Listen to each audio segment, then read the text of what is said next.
చదువుతో పాటు skills, placements తో పాటు సక్సెస్ సందీప్ యూనివర్సిటీ మాత్రమే అందిస్తుంది. అది కాకుండా వాళ్ళ వైపు నుంచి ఉన్న వెపన్స్ వీళ్ళ దగ్గర కూడా ఉండవు. వాళ్ళు యూజ్ చేస్తున్న వెపన్స్ స్ట్రైకర్ ఉండొచ్చు, మిగతా చాలా వెపన్స్ ఇజ్రాయెల్ యూజ్ చేస్తారు ఆయుధాలతో. సో దాన్ని మనం మ్యాచ్ చేయలేం.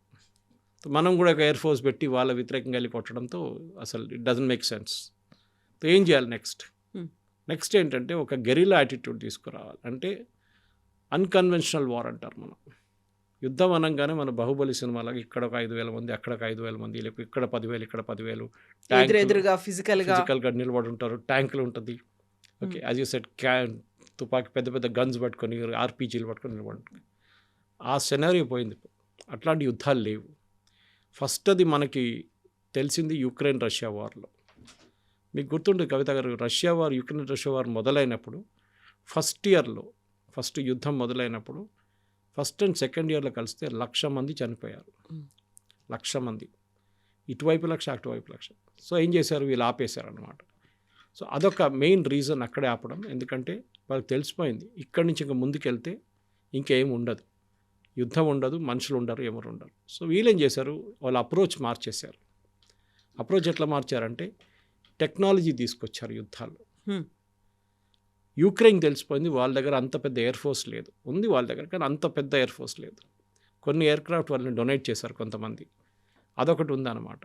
అట్లాంటి పరిస్థితుల్లో ఈ కండిషన్లో వచ్చినప్పుడు వాళ్ళు ఏం చేశారు, ఈ డ్రోన్లతో సహా వాళ్ళు దాడి మొదలుపెట్టారు. ఫస్ట్ రష్యా దగ్గర మిసైల్స్ కూడా ఉండే.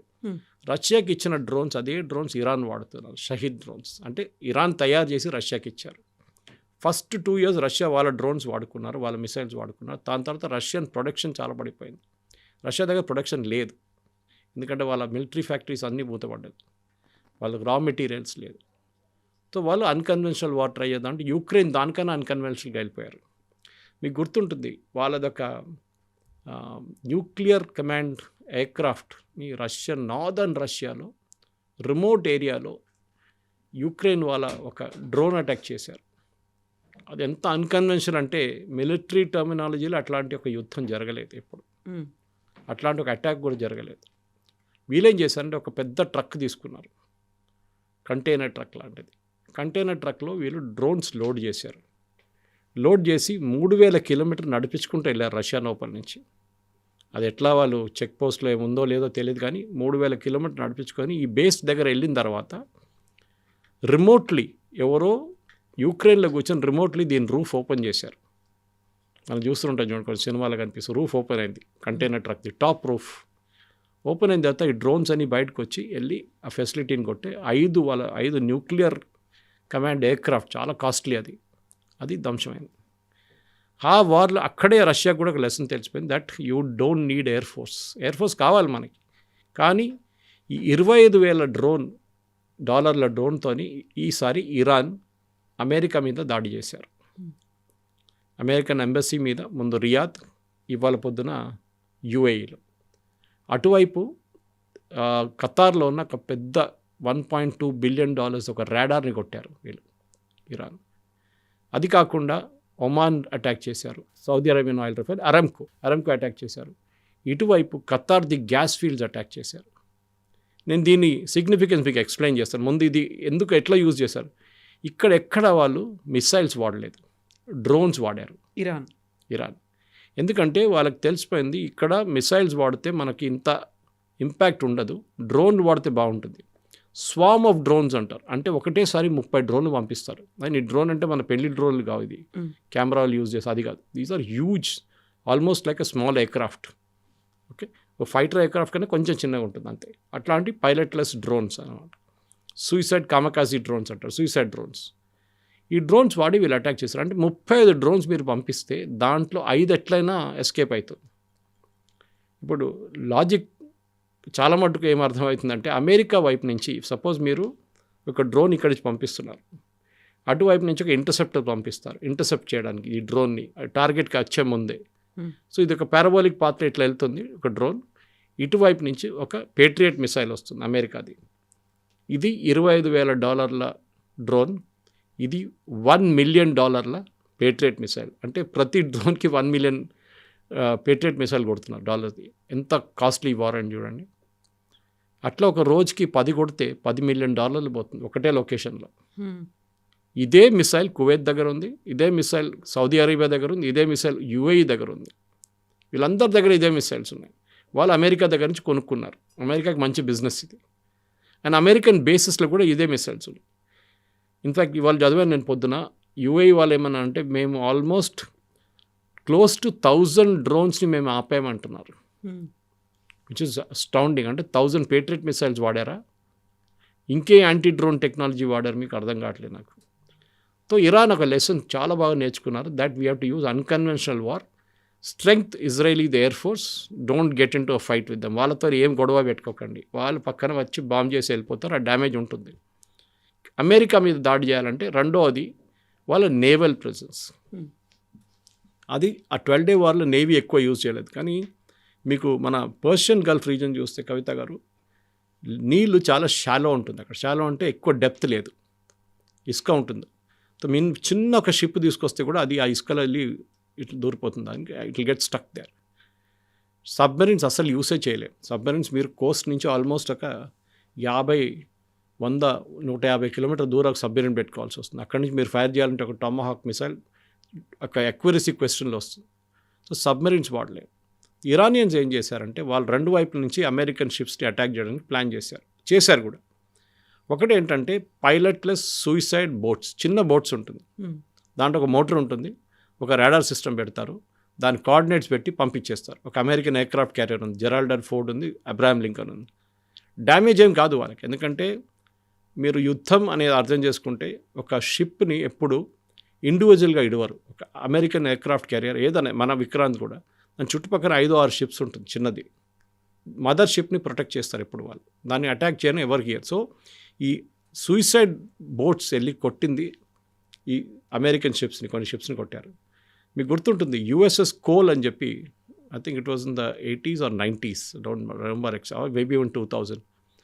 యుఎస్ఎస్ కోల్ అని చెప్పి అమెరికన్ షిప్ అక్కడ వెస్ట్ ఏషియాలో గల్ఫ్లో పార్క్ చేసుకున్నప్పుడు, ఏడన్ అనుకుంటా పోర్టోబెల్, వీళ్ళు వచ్చి అటాక్ చేసి 22 మంది 30 మంది అమెరికన్ సెయిలర్స్ చనిపోయారు. మన ప్రెసిడెంట్ ట్రంప్ స్పీచ్లో చెప్పారు, అది మాకు గుర్తుంది ఎవరు చేశారు, ఇరాన్ మర్చిపోకూడదు వీళ్ళని అని చెప్పేసి. సో వీళ్ళ అన్కన్వెన్షనల్ వార్ ఫైట్ చేస్తున్నారు. అమెరికా ఏమో కన్వెన్షనల్ వార్ ఫైట్ చేస్తున్నారు, ఎయిర్క్రాఫ్ట్ క్యారియర్, డెస్ట్రాయర్, సబ్మెరీన్. ఇప్పుడు మనం మాట్లాడుతున్నప్పుడే కొంచెంసేపు ముందు శ్రీలంకలో ఒక పెద్ద ట్రాజడీ జరిగింది. ఒక Iranian ship, not war ship, Iranian షిప్ని కొడితే 100 మంది చనిపోయారని చెప్పి కొన్ని రిపోర్ట్స్ వస్తున్నాయి, కాదు 30 మంది చనిపోయారని కొన్ని రిపోర్ట్స్ వస్తున్నాయి. వీళ్ళందరూ సివిలియన్స్. అది బహుశా ఒక క్రూజ్ షిప్ ఉండొచ్చు, కానీ ఇరాన్ నుంచి అది ఎక్కడికి వెళ్తుందో మనకు తెలియదు. ఇరానియన్ షిప్గా ఎట్లా తయారైందో తెలియదు, అది డీటెయిల్స్ ఇంకా రాలేదు. కానీ అమెరికన్ సబ్మెరీన్ వాళ్ళని టార్గెట్ చేశారు చాలా క్లియర్గా. ఇట్లాంటి పరిస్థితుల్లో ఇప్పుడు జరుగుతున్న ఈ యుద్ధంలో Iran is being very smart. మనందరూ అనుకున్న 4-5 రోజుల్లో వాళ్ళ మొత్తం టాప్ లీడర్షిప్ని డీకెపాసిటేట్ చేసిన తర్వాత వాళ్ళకి కెపాసిటీ ఉండదు ఫైట్ చేయడానికి, కానీ జరుగుతుంది. ఇప్పుడు మనం చూస్తున్నాం ఇరాన్ ఇప్పుడు కూడా చాలా క్లియర్గా ఎక్కడో ఉన్న సైప్రస్లో ఉన్న royal air force base, British royal air force బేస్ని టార్గెట్ చేశారు. అంటే వాళ్ళ దగ్గర ఉన్న టెక్నాలజీ ఈజ్ అస్టౌండింగ్, వాళ్ళ డౌట్ లేదు కవిత గారు. ఇది అమెరికా చేసిన ఫస్ట్ తప్పు అన్నమాట. సో మన దేశ కరెన్సీలో చూస్తే అమెరికా ప్రతిరోజు 58 కోట్ల వరకు ఖర్చు పెడుతోంది అనుకున్నప్పుడు, అంత పెద్ద ఎత్తున స్టెల్త్ బాంబర్లు ఉన్నాయి, మిసైల్స్ ఉన్నాయి, ఫైటర్లు ఉన్నాయి, F-15లు, F-16లు, ఇవన్నిటిని పెట్టుకున్న తర్వాత ఇరాన్ దగ్గర ఏమీ లేదు అనుకున్నప్పుడు చిన్న డ్రోన్ టెక్నాలజీనే యూజ్ చేస్తోంది. అది మాత్రమే సరిపోతుందా? దానికి బ్యాక్ సపోర్ట్గా చైనా ఇస్తోంది, చాలా సైలెంట్గా హెల్ప్ చేస్తోంది అనేది. రష్యా కొంచెం సీజ్ ఫైర్ అనేది పెట్టుకుందామని చెప్పినప్పుడు కూడా 2 కంట్రీస్ యాక్సెప్ట్ చెయ్యట్లేదు అనేది నిజమేనా? రష్యా అయితే ఇప్పుడు ఏం చేయట్లేదు. రష్యా స్టేట్మెంట్ ఇష్యూ చేస్తున్నారు అంతే, we condemn this, we condemn that అని. రష్యాకి వాళ్ళ ప్రాబ్లమ్స్ ఉన్నాయి యుక్రెయిన్తో. ఇన్ఫ్యాక్ట్ ఆ వార్ అందరూ మర్చిపోయారు పాపం, వాళ్ళు ఎవరు పట్టించుకోవట్లేదు. ఇప్పుడు అసలు పట్టించుకోవట్లేదు. ట్రంప్ ఏమన్నారు, నేను అన్ని యుద్ధం ఆపడానికి వచ్చాను చెప్పి మంచి ఇంకో కొత్త యుద్ధం మొదలుపెట్టాడు ఇక్కడ. ఎనీవే, చైనా వాళ్ళ వైపు నుంచి శాటిలైట్ ఇమేజరీ ఇస్తున్నారు ఇరాన్కి, అదొకటి అమెరికా కూడా అంగీకరించారు అది. ఇదే పని వాళ్ళు పాకిస్తాన్తో పాకిస్తాన్కి హెల్ప్ చేశారు ఆపరేషన్ సింధూర్ టైంలో. రియల్ టైం శాటిలైట్ ఇమేజరీ ఇచ్చారు. ఓకే, దానికి కారణం వాళ్ళు ఏం చెప్తున్నారంటే, వాళ్ళు సప్లై చేసిన రాడార్కి రియల్ టైం శాటిలైట్ ఇన్ఫర్మేషన్ కావాలి, పాకిస్తాన్కి మేమే సప్లై చేసాం, సో వాళ్ళు అది వాడుకోవాలంటే మేము శాటిలైట్ ఇమేజరీ ఇస్తేనే అది వాడుకోవచ్చు వాళ్ళంటారు. ఇరాన్ కేసులో కూడా బహుశా అదే వాళ్ళు చెప్తారు వాళ్ళు, ఎందుకంటే ఇరాన్కి సప్లై చేసిన అదే radar systems China. So radar ఎట్లా పనిచేస్తుందండి, without information, real time information కావాలి, దానికోసం వాళ్ళకి ఇన్ఫర్మేషన్ ఇచ్చాం, యాజ్ పర్ కాంట్రాక్ట్ అంటారు. ఎనీవే చైనీస్ అది పని చేయలేదు, పాకిస్తాన్ వైపు మనం కొట్టుపడేసాం, ఇక్కడ యూఎస్ వాళ్ళు కరప్ట్ చేసేసారు దాన్ని మొత్తం, అంటే ఆ సైబర్ అటాక్ నడిపించారు దాని మీద. అది ఇంకో పెద్ద స్టోరీ యాక్చువల్. యూఎస్ ఏం చేశారు, ఫస్ట్ డే సాటర్డే కన్నా ముందు, సాటర్డే మార్నింగ్ అక్కడ ఇజ్రాయలీ ఎయిర్ ఫోర్స్ 200 ప్లేన్లు ఇజ్రాయెల్ నుంచి బయలుదేరిన టైంలో యూఎస్కి 2 కమాండ్స్ ఉన్నాయి. సైబర్ కమాండ్ ఒకటి ఉంది, స్పేస్ కమాండ్ ఒకటి ఉంది. మన దగ్గర సైబర్ కమాండ్, స్పేస్ కమాండ్ లేదు, మన ఇస్రోని యూజ్ చేస్తాం మనం స్పేస్ కోసం. వాళ్ళ వైపు సైబర్ కమాండ్. వాళ్ళు ఏం చేస్తారంటే ఎలక్ట్రిసిటీ నెట్వర్క్, టెలికాం నెట్వర్క్ దీంట్లో దూరిపోతారు, మొత్తం డిసేబుల్ చేసి పడేశారు ఆ రోజు పొద్దున. ఒకరితో కాంటాక్ట్ చేయలేకపోయారు వాళ్ళు. ఏం జరుగుతుందని తెలిసే ముందే బాంబు వచ్చి పడ్డది, ఇజ్రాయలీస్ వాళ్ళు బాంబు చేశారు. అదే టైంలో వీళ్ళ స్పేస్ కమాండ్ ఏం చేస్తారంటే శాటిలైట్స్ యూజ్ చేసి రియల్ టైమ్ ఇమేజరీ ఫీడ్ చేస్తారు వాళ్ళ షిప్స్కి కానీ, వాళ్ళ ఎయిర్క్రాఫ్ట్ కానీ, వాళ్ళ మిసైల్ బ్యాటరీస్కి. ఇది వాళ్ళు చేస్తున్న పని. కానీ అమెరికా ఎప్పుడు మిస్కాల్కులేట్ ఏం చేస్తారంటే వీళ్ళు అనుకున్నారు చైనా దగ్గర ఉన్న దానితో ఏం చేయలేరు వీళ్ళని. కరెక్టే, అది చాలా మటుకు correct. China satellite technology, China imagery ఏం పనిచేయదు. కానీ ఇరాన్ చాలా మటుకు వాళ్ళ దగ్గర ఆల్మోస్ట్ ఇప్పుడున్న లెక్క ప్రకారం 25,000 నుంచి 30,000 డ్రోన్లు తయారు చేసుకున్నారు. ఒక average cost of a drone is $25,000. ఈ 12-డే వార్ నడిచిన తర్వాత, ట్రంప్ అడ్మినిస్ట్రేషన్ వచ్చిన తర్వాత వాళ్ళకొక ఈ చైనీస్ డ్రోన్ గురించి వాళ్ళకి చాలా మటుకు అవగాహన వచ్చింది. ఈవెన్ హెజ్బుల్లా వైపు నుంచి వాడుతున్నారు. హెజ్బుల్లాకి ఆయుధాలు ఇచ్చేది మొత్తం చైనానే కంప్లీట్గా, హమాస్ కూడా అంతే. సో వీళ్ళని డిసైడ్ చేశారంటే పీటర్ హెస్గెత్ వాళ్ళ డిఫెన్స్ సెక్రటరీ, అమెరికా కూడా డ్రోన్ తయారు చేద్దామని చెప్పి. ఇవాళ వచ్చింది ఆ న్యూస్, నిన్న దాకా న్యూస్ రాలేదు బయటికి. ఇప్పుడు అమెరికా కూడా డ్రోన్లు వాడుతున్నారంట. ఎవరు వ్యతిరేకంగా? ఇరాన్ వ్యతిరేకంగా. సో ఇంగ్లీష్లో అంటారు if you can't beat them join them అంటారు. సో వాళ్ళు ఇప్పుడు ఇరానియన్ లీడర్స్ని టార్గెట్ చేయడానికి, ఇరానియన్ ఫెసిలిటీస్ని టార్గెట్ చేయడానికి, పవర్ స్టేషన్స్ని టార్గెట్ చేయడానికి డ్రోన్ వాడుతున్నారు. సో ఆ డ్రోన్ ఇప్పుడు నుంచి నిన్నటి నుంచి మొదలైందంట వాళ్ళు. సో అమెరికా, ఇజ్రాయెల్ చూడండి, ఇజ్రాయెల్ ఏ రోజు వచ్చి కొట్టేసి వెళ్ళిపోయారు సాటర్డే రోజు, దాని తర్వాత వాళ్ళు తిరిగి రాలేదు మళ్ళీ ఇక్కడికి. వాళ్ళ వైపు నుంచి వాళ్ళు హెజ్బుల్లాని డీల్ చేసుకుంటున్నారు అక్కడ, వాళ్ళకి ఆ ప్రాబ్లం ఉంది అప్పుడు. మళ్ళీ కావాలంటే ఇంకోసారి ఇచ్చి కొట్టేసి వెళ్ళిపోతారు వాళ్ళు. కానీ America is dealing with the problem. ఇప్పుడు జరుగుతుంది అంటే కవిత గారు, మెయిన్ థింగ్ మీరు చెప్పినట్లు ఖర్చులు. ఒక $1 million patriot missile versus $25,000 drone, ఇది ఎన్ని రోజులు నడుస్తుంది? ఇవాళ పొద్దున వచ్చిన న్యూస్లో చాలా మటుకు అనలిస్ట్ ఏమంటున్నారు, ఎవరు ఈ యుద్ధం గెలుస్తారని ఒక ప్రశ్న అందరు అడుగుతున్నారు. ఎవరి దగ్గర ఆయుధాలు మిగిలిపోతే వాళ్ళే గెలుస్తారు. Simple logic. ఏ రకమైనటువంటి ఆయుధాలు? ఎందుకంటే ఇక్కడ డ్రోన్లే వాడుతున్నారు, అక్కడేమో మిసైల్స్ దగ్గర నుంచి వస్తుంది. ఇప్పుడు 5 days తర్వాత రిలైజ్ అయింది అమెరికా. బట్ ముందు నుంచి కూడా వీళ్ళు భావిస్తోంది ఏంటి, ఇరాన్ దగ్గర న్యూక్లియర్ వెపన్స్ ఉన్నాయి, దాన్ని తయారు చేయాలని చూస్తోంది. బట్ డ్రోన్ టెక్నాలజీతోనే మనల్ని కొడుతుంది అనేది వాళ్ళు ఎక్స్పెక్ట్ చేయలేదు. అంటే ఇన్ని డ్రోన్స్ ఇంత ఎగ్జాక్ట్ స్పెసిఫికేషన్స్ కొడతా అనుకోలేదు. పిచ్చోన్ చేతిలో రాయిలాగా ఎక్కడ పడేస్తాడో తెలియదు, సో నో ప్రాబ్లం అనుకున్నారు. కానీ ఎగ్జాక్ట్ అమెరికన్ కాంపౌండ్ యూఏఈలో కొట్టారు, కన్సులేట్లో. రియాద్లో ఉన్న అమెరికన్ కన్సులేట్ని కొట్టారు. పామ్ జుమేరా దుబాయ్ని కొట్టారు. దుబాయ్ ఎయిర్పోర్ట్ కొట్టారు. మనామా బహ్రెయిన్లో ఉన్న US 5th ఫ్లీట్ హెడ్ క్వార్టర్స్ని కొట్టారు. అంటే అంత ప్రిసైజ్ ఇన్ఫర్మేషన్ ఉంది కవిత గారు వాళ్ళ దగ్గర. ఎందుకంటే మీరు డ్రోన్ అట్టు పంపించలేదు అట్లా, మీరు దాన్ని కీ చేసి దాని ఇన్ఫర్మేషన్ దాంట్లో లోడ్ చేసిన తర్వాతనే దాన్ని లాంచ్ చేస్తారు. తర్వాత చూసుకుంటుంది, దాని లోపల రాడార్ సిస్టమ్స్ ఉంటుంది, అది రీఓరియంట్ చేసుకుంటుంది, టార్గెట్ మూవ్ అయితే అది కూడా మూవ్ అవుతుంది దాంతోపాటు. ఇది ఇట్లా ఉంటే ఇంకొక వైపు ఇజ్రాయెల్ మీద మిసైల్ అటాక్ మొదలైన మీకు తెలుసుంటుంది. జెరూసలంలో 10 మంది చనిపోయారు, టెల్-అవీవ్లో కొంతమంది చనిపోయారు. దీంట్లో కూడా ఇప్పుడు ఇజ్రాయెల్ కూడా ఒక లెసన్ తెలిసిపోయింది ఏంటి, ఈ డ్రోన్ వాళ్ళు పంపించే మిసైల్స్ని ఎందుకు మా Iron Dome, David Sling and Arrow systems అడ్డుకోలేకపోతున్నారని. ఇరాన్ దగ్గర 2 టైప్ మిసైల్ సిస్టమ్స్ ఉన్నాయి, ఒకటి సూపర్సోనిక్, ఒకటి హైపర్సోనిక్. దాంట్లో తెలిసిపోతుంది మీకు which is which. Supersonic sound, speed of sound, other is hypersonic. ఈ 2 మిసైల్స్కి ఒక బేసిక్ టెక్నాలజీ ఒకటి ఉంది, అంటే ఒక మోటార్ ఉంటుంది which is launching it like a rocket. మన దగ్గర ఇస్రో రాకెట్ లాంచ్ చేస్తే కానీ అందుకని చిన్నది ఉంటుంది. దీన్ని లాంచ్ చేసే టైంలో ఆ లాంచర్ నుంచి 17 times స్పీడ్ ఆఫ్ సౌండ్ మాక్ 17 అంటారు MACH. Hmm. ఆ సౌండ్ ఆ స్పీడ్లో ఈ రాకెట్ని లాంచ్ చేస్తారు ఏది అట్మాస్ఫియర్లకి. So it will goes out of the atmosphere పైకి వెళ్ళి అక్కడి నుంచి కోస్టింగ్ ఫేస్ నుంచి వచ్చి లాస్ట్లో టార్గెట్ కన్నా 100 కిలోమీటర్ ముందు మళ్ళీ అట్మాస్ఫియర్లో రీఎంటర్ అయిన టైంలో దాని స్పీడ్ మళ్ళీ పెరుగుతుంది. The best part about Israel technologies, వాళ్ళ దగ్గర ఐరన్ డోమ్ ఉంది, డేవిడ్ స్లింగ్ ఉంది అండ్ పేట్రియట్ యారో. మూడు డైరెక్షన్లో పనిచేస్తుంది. ఒకటి 70 కిలోమీటర్ దాకా, ఒకటి 300 కిలోమీటర్, ఒకటి 1500 కిలోమీటర్.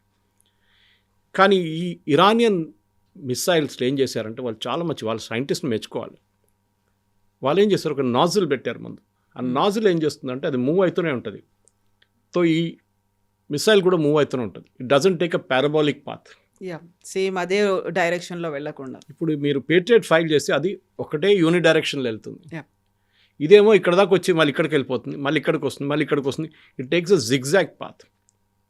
దట్ ఇప్పుడు దాకా అమెరికా ఏమంటున్నారంటే వాళ్ళ దగ్గర అట్లాంటి వాళ్ళు దొరకలేదు వాళ్ళకి, కానీ they want to get a Iranian missile. ఏముంది దాంట్లో, వాళ్ళు ఏం చేస్తున్నారు, ఒకటో రెండో టెల్ అవీవ్ దగ్గర దొరికింది, కానీ అది డ్యామేజ్డ్ కండిషన్లో ఉండే.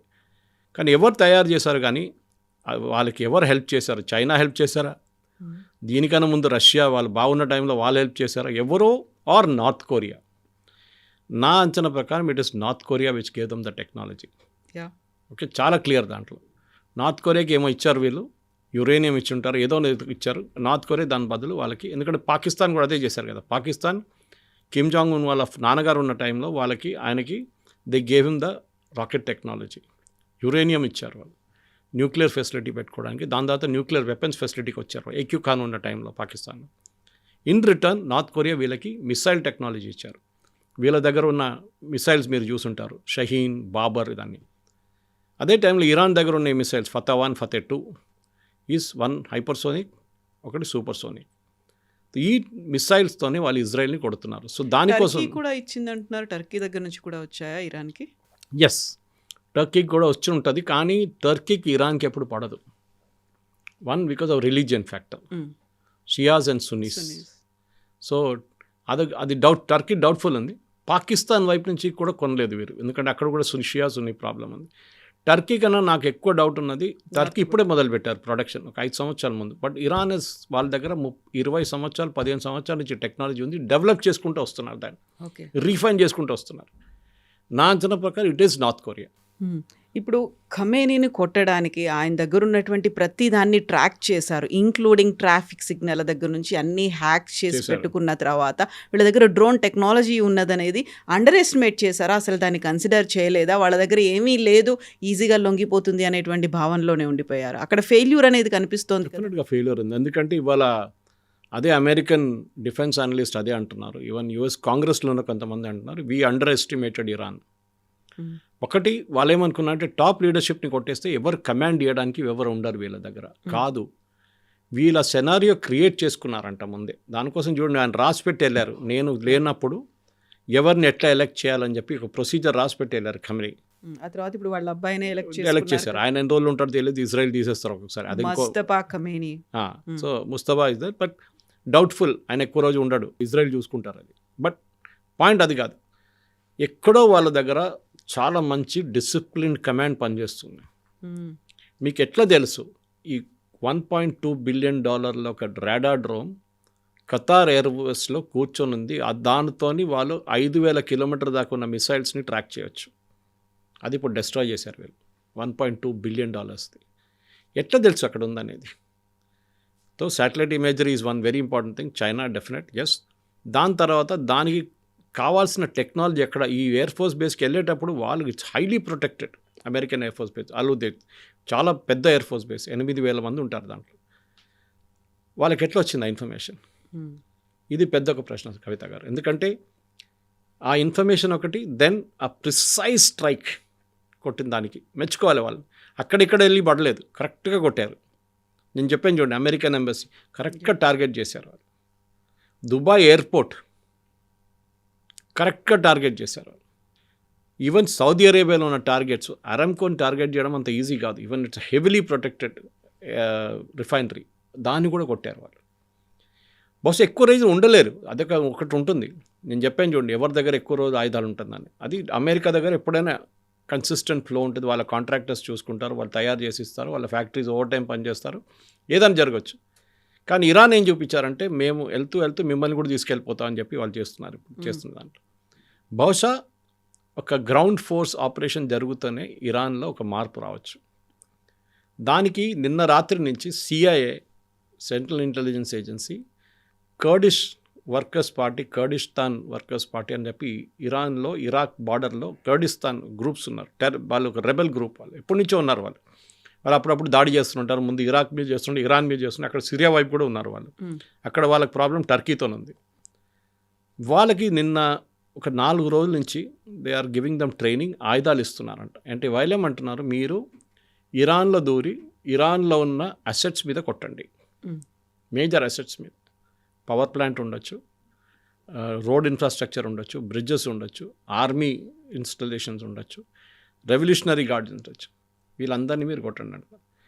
కవిత గారు మనకు మాట గుర్తుపెట్టుకోవాలి, ఇరాన్ చేస్తున్న అటాక్ ఎందుకు చేస్తున్నారు? సౌదీ అరేబియా మీద, అరామ్కో మీద ఎందుకు అటాక్ చేశారు? వాళ్ళ ఆయిల్ ప్రొడక్షన్ ఆపేశారు కూడా వాళ్ళు. ఖతార్ మీద గ్యాస్ ప్రొడక్షన్ మీద కొట్టారు. ఎందుకు? ఖతార్ గ్యాస్ ప్రొడక్షన్ ఆపేశారు. స్ట్రేట్ ఆఫ్ హార్ముజ్ బంద్ చేసి పడేశారు. మైన్స్ పడేశారు అక్కడ. బేసిక్లీ తాళం వేయలేము కదా, మైన్స్ పడేశారు అక్కడ.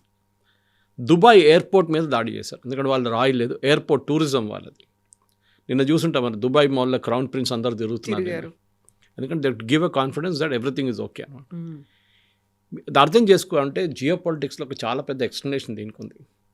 అమెరికాలో నంబర్ 1 ఇన్వెస్టర్ ఇప్పుడు అమెరికన్ స్టాక్ మార్కెట్స్లో, అమెరికన్ AI కంపెనీస్లో అందరికన్నా ఎక్కువ పెట్టుబడి పడేది ఈ GCC కంట్రీస్. సౌదీ అరేబియాకి ఒక ఫండ్ ఉంది, దుబాయ్కి దానికన్నా పెద్ద ఒక ఫండ్ ఉంది, ఖతార్ ఫౌండేషన్ ఉంది.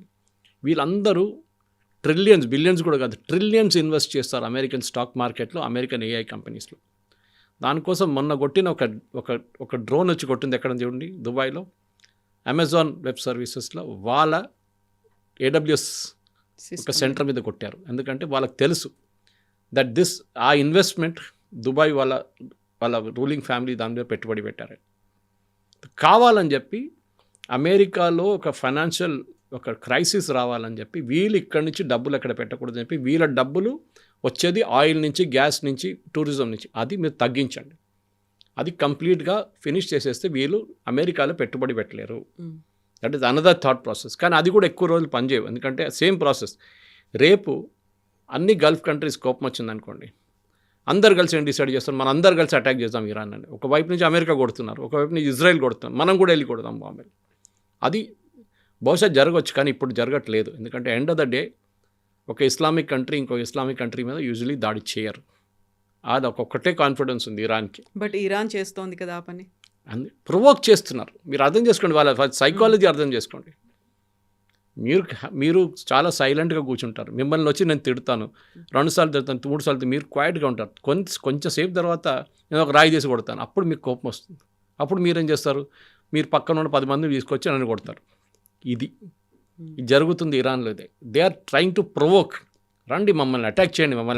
ఎవరిని అటాక్ చేస్తారు? ఇరానియన్ సిటిజన్స్ మీద అటాక్ చేస్తారు. ఇరాన్లో ఉన్న ప్రజల మీద అటాక్ చేయాల్సి వస్తుంది. ఎందుకంటే అక్కడ ఒక స్ట్రక్చర్ లేదు. ఇప్పుడు అటాక్ చేయాలంటే ఏదో ఒక ముల్లానో మౌల్వీనో పట్టుకోవాలి. వాళ్ళకుంటే వాళ్ళ చుట్టుపక్కల ఉన్న కాలనీ వాళ్ళు ఉంటారు, వాళ్ళు ఒక 5, 50, 100 మంది చనిపోతారు. అప్పుడు ప్రజల కోపం సౌదీ అరేబియా మీద వస్తుంది, ప్రజల కోపం UAE మీద వస్తుంది. అప్పుడు ఏమవుతుంది, గవర్నమెంట్ దగ్గరకు ప్రజలందరూ వచ్చేస్తారు. They rally under a flag అంటారు ఇంగ్లీష్లో. వాళ్ళకి సపోర్ట్గా వస్తుంది. Death to America, death to Israel అంటారు. మళ్ళీ అది రివైవ్ అవుతుంది ఆ స్లోగన్ అనేది. That's exactly what they want. వాళ్ళకి ఏంటంటే ఇట్లాంటి ప్రొవోక్ చేసి లాస్ట్లో ఇరాన్ మీద దాడి చేస్తే, ఎస్పెషలీ గల్ఫ్ నేషన్, వాళ్ళకి అమెరికాతో ఇజ్రాయెల్తో వాళ్ళకి ప్రాబ్లం లేదు, అది రెగ్యులర్గా నడుస్తూ ఉంటుంది. కానీ ఏ రోజు సౌదీ అరేబియానో, UAEనో, ఖత్తర్నో, లేకుంటే బహ్రెయిన్ వీళ్ళ మీద దాడి చేస్తే ఆ రోజు ఇరాన్ వాళ్ళ ప్రజల దగ్గర అంటారు, చూడండి మన వాళ్ళే మనల్ని కొట్టారు, మీరు మర్చిపోకూడదు వీళ్ళని, వీళ్ళ మీద